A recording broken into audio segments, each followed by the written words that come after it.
मुखिया का सच्चा न्याय। एक गांव में यशवंत नामक एक किसान रहता था। उसके यहाँ एक काली गाय और एक बछड़ा था। यशवंत बछड़े को गाय का दूध नहीं पीने देता था, इसलिए बछड़ा कुछ ही दिनों में मर गया। गाय के साथ भी वो अत्याचार करता था। गाय को चारा तक नहीं देता था, बल्कि उसे दूसरों के खेतों में चरने के लिए छोड़ देता था। गाय शाम तक खेतों में चरती और फिर वापस आती थी। एक दिन यशवंत की गाय घर न लौटी तो उसे चिंता सताने लगी। खोई हुई गाय को ढूंढवाने की जिम्मेदारी गांव के मुखिया की थी, इसलिए यशवंत ने मुखिया को जाकर सूचना दी कि उसकी काली गाय खो गई है। मुखिया ने गाय को ढूंढने के लिए अपने नौकरों को भेजा। वे लोग शाम तक एक काली गाय को हाँक कर ले आए। क्या यही तुम्हारी गाय है? मुखिया ने यशवंत से पूछा। यशवंत की जो गाय खो गई थी वो दुबली पतली थी, लेकिन जो गाय नौकर पकड़ कर लाए वो मोटी ताजी और स्वस्थ थी। लालच में आकर यशवंत ने कहा, जी हाँ, यही मेरी गाय है। मुखिया ने वो मोटी ताजी गाय यशवंत को सौंप दी। यशवंत उसे अपने घर ले गया।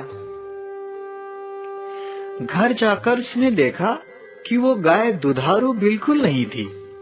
वो एक बूंद भी दूध नहीं देती थी। अब यशवंत दुविधा में फंस गया।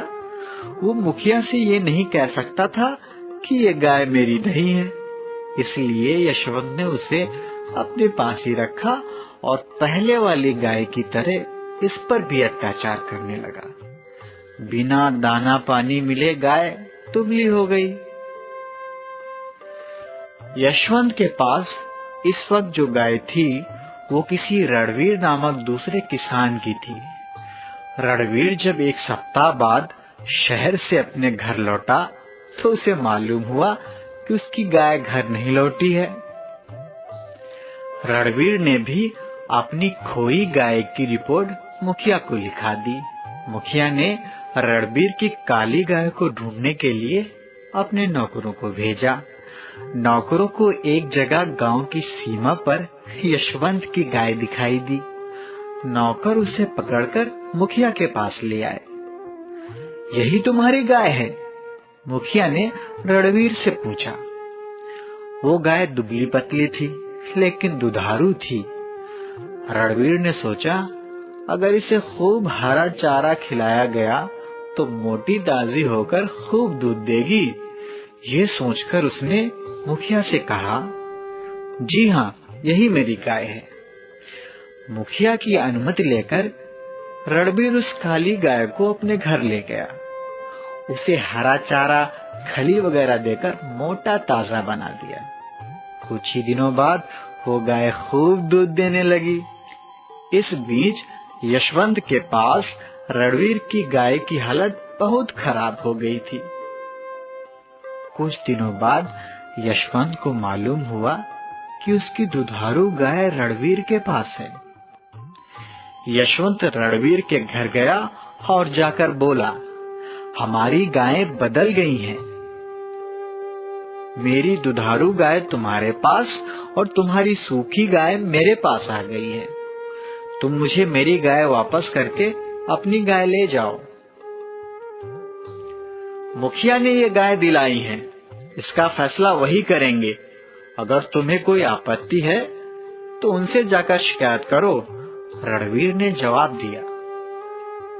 यशवंत ने मुखिया के पास जाकर अपनी फरियाद सुनाकर कहा, मुखिया जी, भूल से हमारी गाय बदल गई हैं। कृपया आप न्याय करके मुझे मेरी गाय वापस दिलवा दीजिए। मुखिया ने पंचायत बुलाकर दोनों गाय मंगवाकर रणवीर से पूछा, क्या यशवंत का कहना उचित है? इस पर रणवीर ने उत्तर दिया, हो सकता है यशवंत का कहना उचित हो, मगर यशवंत के पास जो गाय है उसकी हड्डियां निकल आई हैं। अगर यशवंत उसे पहले जैसा मोटा ताजा बना दे तो मैं ले सकता हूँ, क्योंकि मैंने उसकी दुबली पतली गाय को हरा चारा व खली खिलाकर मोटा ताजा बनाया है।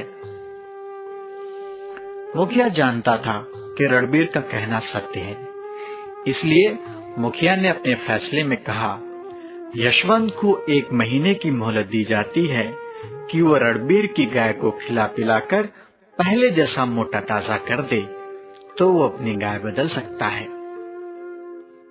लाचार होकर यशवंत महीने भर तक रणबीर की गाय को खिला पिलाकर मोटा ताजा कर लाया। अब तुम अपनी गाय ले जा सकते हो, मुखिया ने यशवंत से कहा। यशवंत ने जब अपनी गाय को ले जाना चाहा, तब वो नहीं आई। इस पर उसने क्रोध में आकर उसे एक लाठी जमा दी। लाठी के मारते ही गाय ने अपने दोनों सींगों से यशवंत को उठाकर फेंक दिया। यशवंत को चोट लग गई, वो कराहने लगा। इस पर मुखिया ने फैसला किया, यशवंत, अब ये गाय तुम्हारे साथ नहीं जा सकती। ये बात सबके सामने ही जाहिर हो गई है। ये तुमको अपना मालिक स्वीकार नहीं करती। तुमने इसके साथ जो अत्याचार किए थे, उसी का फल इस निरीह प्राणी ने तुम्हें दिया है। भलाई इसी में है कि तुमने जो रणबीर की गाय को खिला पिलाकर मोटा बनाया है, उसी को ले जाओ। हो सकता है आगे बछड़ा देने पर तुमको खूब दूध मिलने लगे। यशवंत, जो गाय के सींगों की चोट खा चुका था, पछताता हुआ रणबीर की ही गाय को ले गया।